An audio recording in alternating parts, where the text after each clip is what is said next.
karena oh dia ternyata tahu Bali. Bener ternyata ya orang luar negeri tahu Bali. Tapi agak miris. Kok dibilangnya Indonesia kayak bukan bagian dari Bali. Aduh. Pas mendengar kalimat itu saya jadi mikir, aduh ini kita harus jaga nih Pulau Bali nih beserta isinya.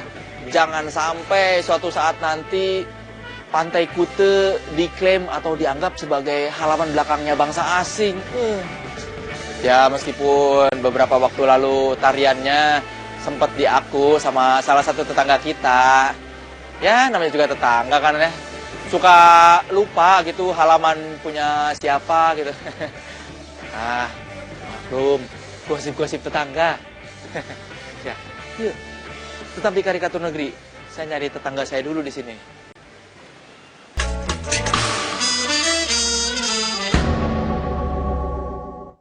Saudara-saudara, kalau Anda datang ke Pulau Bali, minimal yang dikunjungi mah pasti ya Pantai Kute.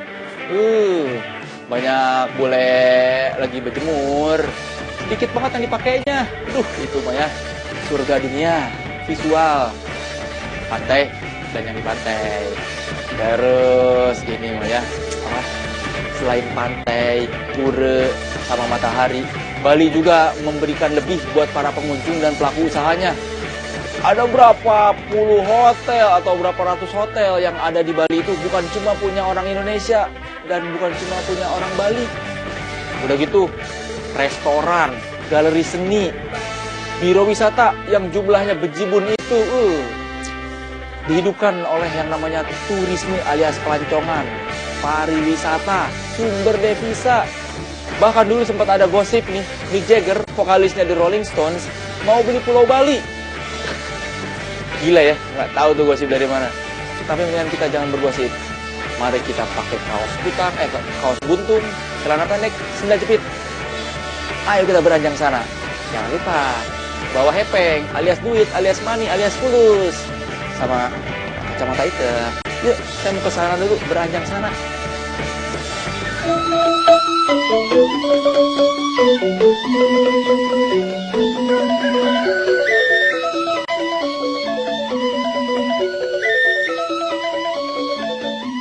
Bali, pulau sejuta pesona. Beragam keindahan ditawarkan, beragam fasilitas disuguhkan, beragam akomodasi dipromosikan. Dari wisata budaya, alam, hingga wisata malam ada di sini. Mau sekedar rehat dari segala rutinitas, cukup duduk manis di sini, di Pantai Kute, menikmati indahnya sunset. Mantap. Tapi, bagi Anda yang ingin berwisata alternatif plus dapat menenangkan pikiran, Anda harus mencoba yang satu ini, yoga. Yoga belakangan ini menjadi wisata alternatif bagi wisatawan asing di Bali.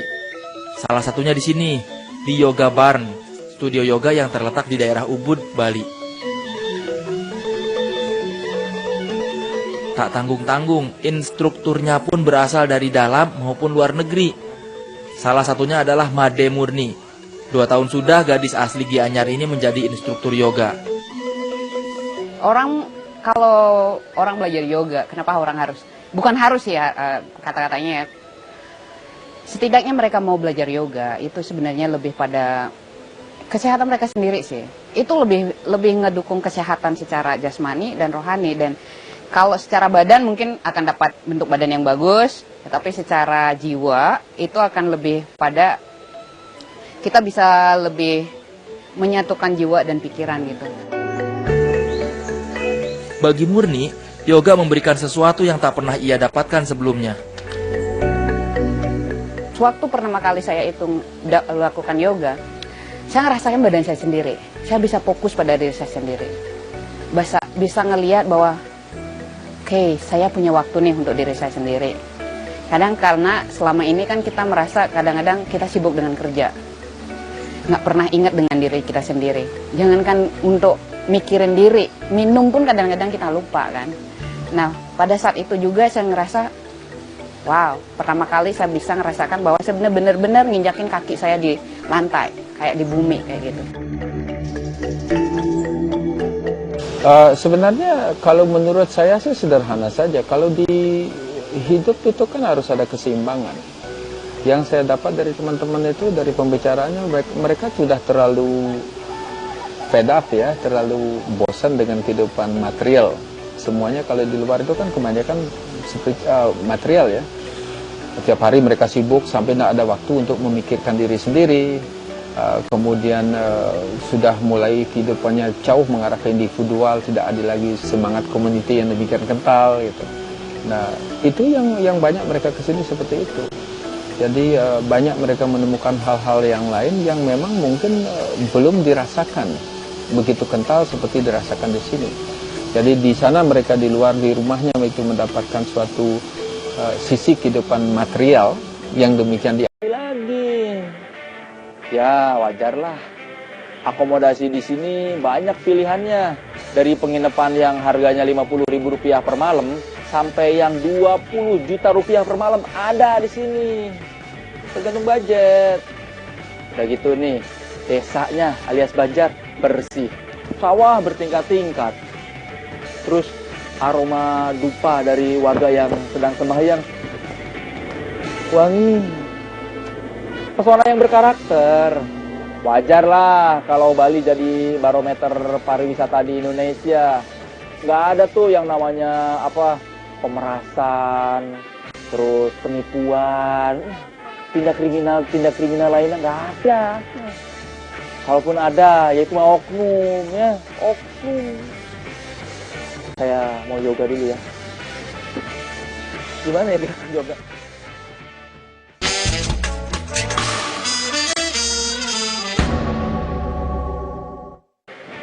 Saudara-saudara, masih ingat sama lagu ini? Denpasar Moon shining on an empty street. Maribeth, Maribeth sekarang udah dinaturalisasi. Kabarnya sih gitu, udah jadi WNI. Atau kalau itu lupa, ingat nggak sama lagu ini? Wahyo, kembalikan baliku padaku. Lagu ciptaan Guru Soekarno Putra, ya kira-kira 20 tahun lalu lah. Jangan-jangan waktu nyiptain lagu itu Mas Guru menganggap karena Bali udah nggak murni lagi, udah terlalu banyak turis, udah komersialismenya begitu gede, udah banyak pelancong yang petantang petenteng.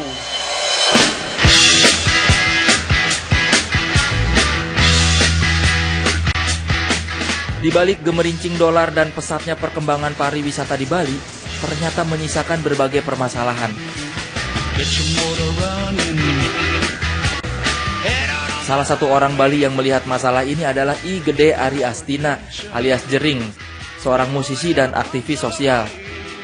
Kalau saya lihat di Bali ini saat ini perkembangan pariwisatanya terlalu dipercepat. Jadi semua itu berjalan begitu cepat, instan. Kontrol terhadap dampak-dampak jangka panjangnya itu kurang, dan ditambah pula dengan mindset kebanyakan orang-orang Bali. Jadi mindsetnya, mentalnya itu tidak didesain untuk untuk permasalahan-permasalahan yang muncul dengan pesatnya industri pariwisata ini. Seperti itu kalau saya lihat secara garis besar.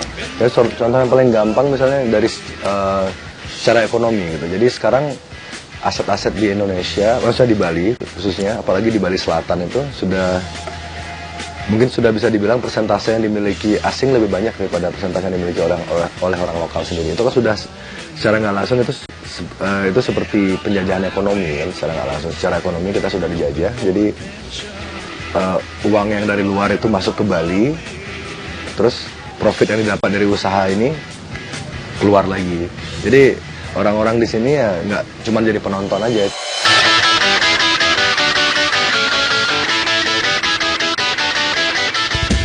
Pariwisata yang harusnya mengangkat kesejahteraan orang Bali ternyata belum berdampak maksimal. Masih banyak kesenjangan yang terjadi di masyarakat. Masyarakat Bali itu terlalu dibutakan dengan dunia pariwisata ini. Jadi seolah-olah dengan adanya pariwisata kita tuh baik-baik saja. Jadi seolah-olah semuanya itu sudah berjalan dengan tentram, nyaman. Sementara di daerah-daerah itu masih banyak banget ketimpangan-ketimpangan yang tidak tersentuh. Itu Kenapa bisa begitu ya? Karena saat ini di Bali semuanya itu terpusat di Bali Selatan. Nusa Dua, Kuta, Canggu, Seminyak. Itu semua daerah yang potensial banget dan semua pemodal-pemodal besar nih menginvest melakukan membuka usaha-usaha mereka di daerah sini, dan pelosok-pelosok seperti Karangasem, Singaraja, bahkan di Denpasar sendiri pun juga masih banyak kemiskinan itu terjadi.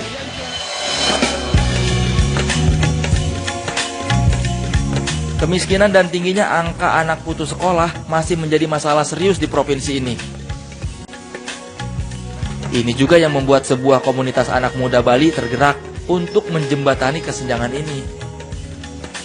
Atas kesadaran bersama, para pemuda Bali ini membuat gerakan yang mereka beri nama Siu Ajak Liu. Kalau Siu Ajak Liu dari namanya dulu, Siu itu berarti 1000. Itu pakai bahasa Bali, kemudian Ajak Liu itu bersama banyak. Jadi ide awalnya adalah mengumpulkan uang recehan 1000-1000 setiap orang, itu menyisihkan 1000-1000 untuk dijadikan beasiswa pendidikan bagi adik asuh yang membutuhkan. Awalnya dari Bali Blogger itu sering mengadakan kegiatan berbagi, ngasih pelatihan, donor darah dan lain sebagainya, tapi intensitasnya kemudian berkurang karena kesibukan, banyak teman-teman banyak yang sibuk. Akhirnya setelah diskusi bagaimana kita melanjutkan semangat berbagi itu untuk lebih berkelanjutan. Jadi bikin gerakan namanya Siu Ajak Liu, dan itu konsepnya adalah membentuk kelompok tadi, jadi 3-5 orang, menyisihkan sedikit penghasilannya, kemudian sedikit waktunya, sebulan sekali, mendampingi adik asuhnya. Setiap 1 bulan sekali, Gus Tulang dan teman-temannya menyambangi Wayan, adik asuh mereka. Tak hanya memberi santunan dana, mereka juga aktif menjadi kakak asuh baginya. Bagi Wayan, gerakan Siu Ajak Liu ini sangat membantu meringankan beban orang tuanya yang hanya bekerja sebagai buruh tani. Perasaannya ya lebih tenang, senang gitu. Soalnya kan keuangannya di apa namanya ya? Yang datang, komersialisme begitu tinggi. Semoga karakternya tetap terjaga, karakter khas orang Bali yang ngomong bahasa Inggris percaya diri meskipun logatnya tetap logat Bali. Salut saya Maya.